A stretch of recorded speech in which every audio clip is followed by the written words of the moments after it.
Chief Diplomat Yssa Korvel had spent 40 years believing the Deathworlders were a myth her own government invented to frighten new colonies into compliance. She stopped believing that the moment she watched 11 human dropships breach the atmosphere of Halcyon Vale in perfect silence, engines running cold, and understood with sudden, bone-deep certainty that every myth about them had been, if anything, too gentle. She stood on the observation platform of the Ardeni Concord's last defensible position, watching those ships descend through smoke that still hadn't cleared from 3 days of siege, and she thought of her daughter, Mira, currently hiding in a collapsed mining tunnel, 4 kilometers away with 200 other refugees, who had run out of food 11 hours earlier.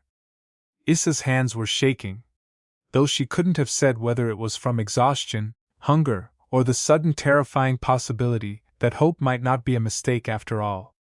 She had sent the distress call herself, in defiance of a government that had already begun drafting surrender terms to the invading Threll Ascendancy, because she had nothing left to lose and one desperate, foolish hope.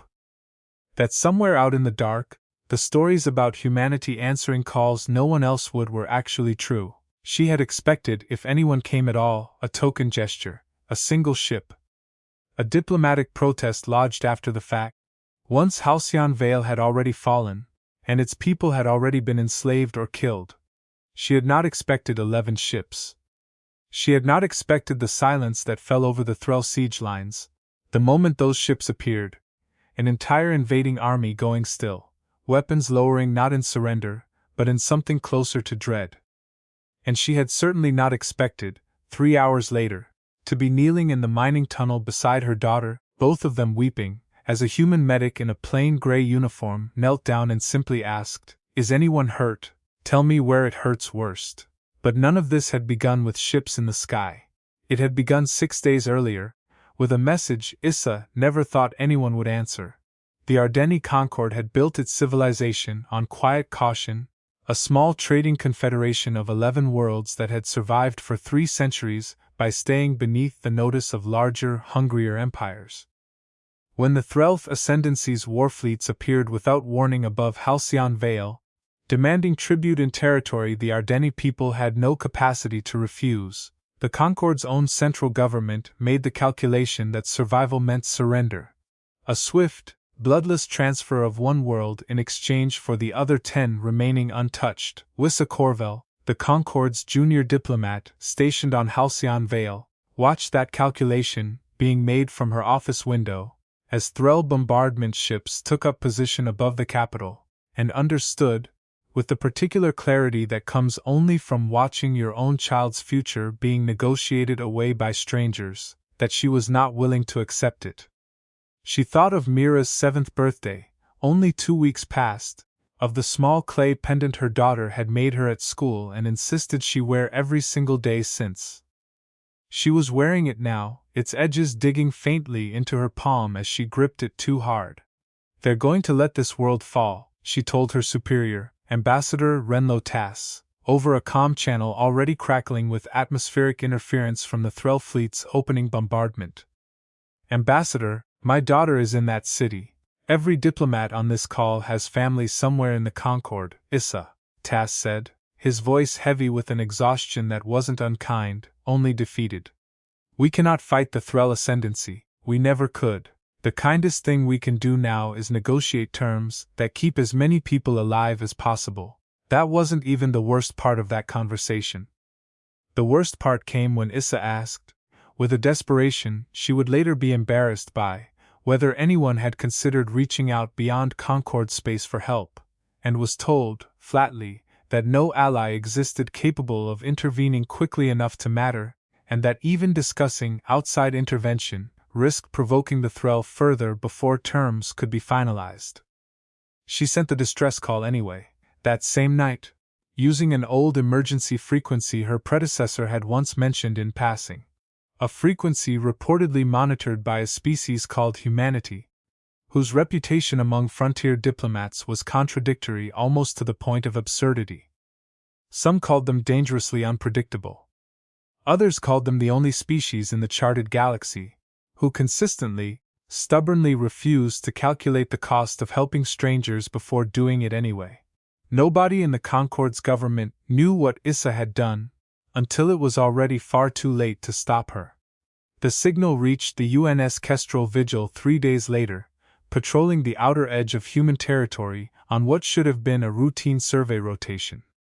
Commander Elias Voss received the message personally, translated through a linguistic matrix still struggling with the Ardeni dialect's emotional inflections, and understood immediately, even through the imperfect translation, exactly what kind of message he was reading.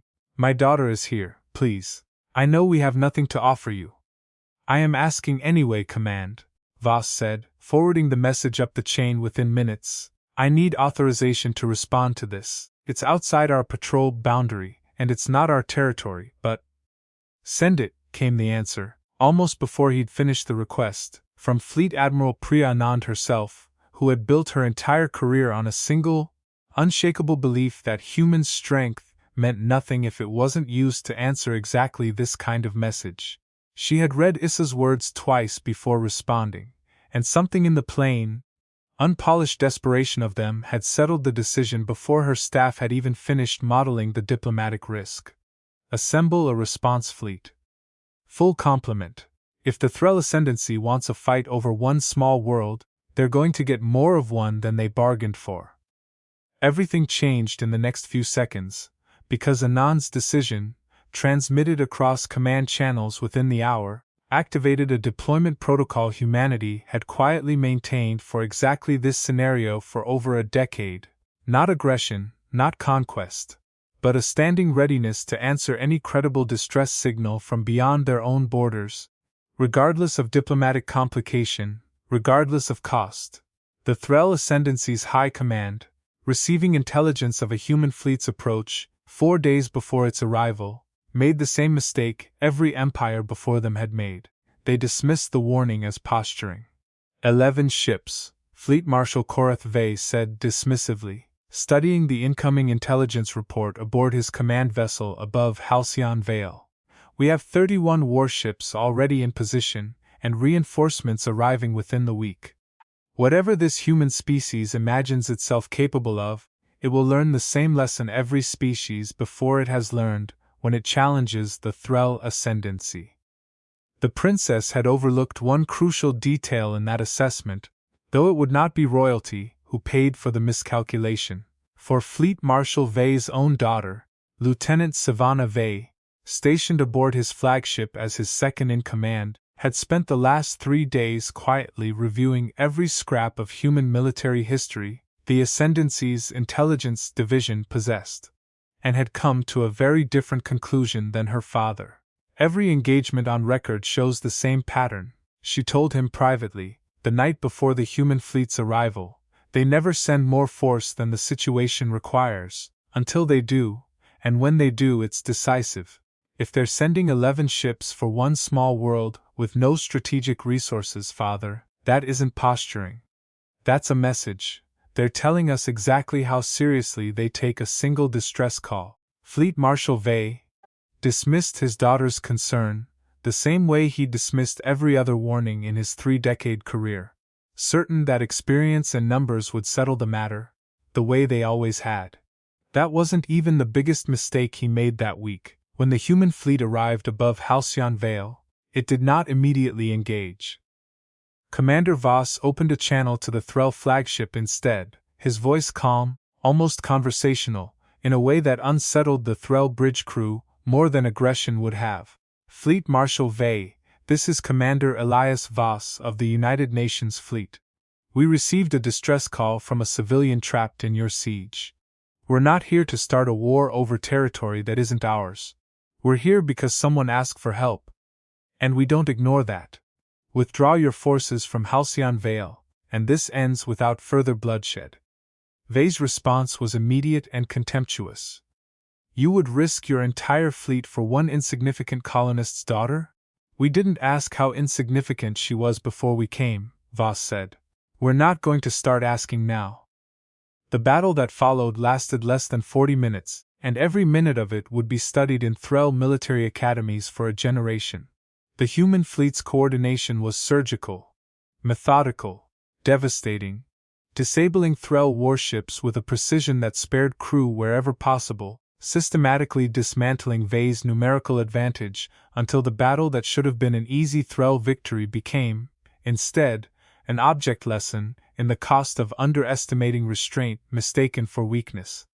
It was Lieutenant Savannah Vay, watching her father's own flagship take crippling damage from a fleet he'd sworn couldn't seriously threaten 31 warships, who finally convinced him, over his own furious objections, to signal for surrender before the engagement claimed more lives than the war he'd started to save face already had.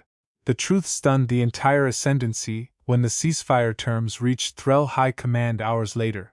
Humanity had not demanded territory, tribute, or punitive reparations. They had demanded only one thing: full Threll withdrawal from Ardeni space, and safe passage guarantees for every refugee still trapped on Halcyon Vale's surface. Yssa Korvel, still hiding in that collapsed mining tunnel with her daughter and 200 exhausted, starving refugees, heard the ceasefire announcement over a hand-cranked emergency radio. Someone had salvaged from the rubble, and wept, not from relief alone, but from the particular, disorienting grief of realizing that the message she'd sent in complete desperation, certain it would change nothing, had somehow reached exactly the people willing to answer it. 3 hours later, when the human medic knelt beside her in that tunnel and asked where it hurt worst, Yssa understood that the question wasn't really about her injuries at all. It was an acknowledgement, quiet, unhurried, utterly without condescension, that her pain, and her daughter's fear, and the desperate gamble she'd made against her own government's judgment, had mattered enough to cross an unimaginable distance to answer.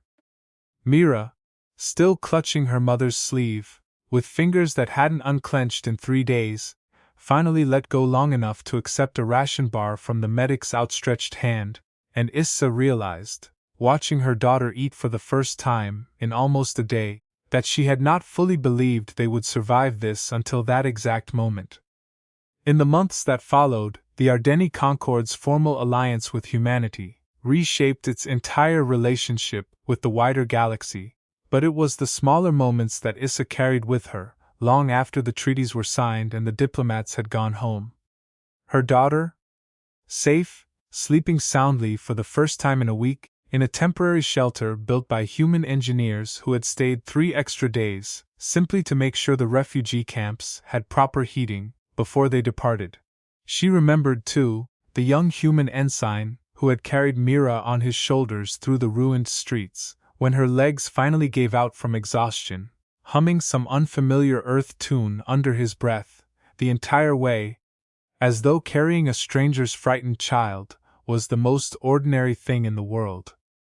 Hiring the Concord's central government months later, in a hearing convened specifically to determine whether her unauthorized distress call constituted treason or heroism, Yssa Korvel stood before the same council that had once told her no help would come in time, her daughter watching quietly from the gallery, and offered them a single answer that ended the debate before it truly began.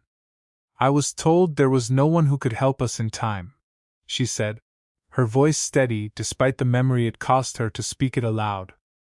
"I sent that message anyway, because I would rather my daughter grow up knowing her mother tried and failed, than knowing her mother calculated the odds, and said nothing. I did not know if anyone was listening. I only knew that if I stayed silent, no one ever would be." The Council's final ruling on Yssa Korvel's case, later inscribed above the entrance of the Concord's new diplomatic academy, reads simply, "The distress call that saves a world is rarely the one calculated to succeed. It is the one sent anyway."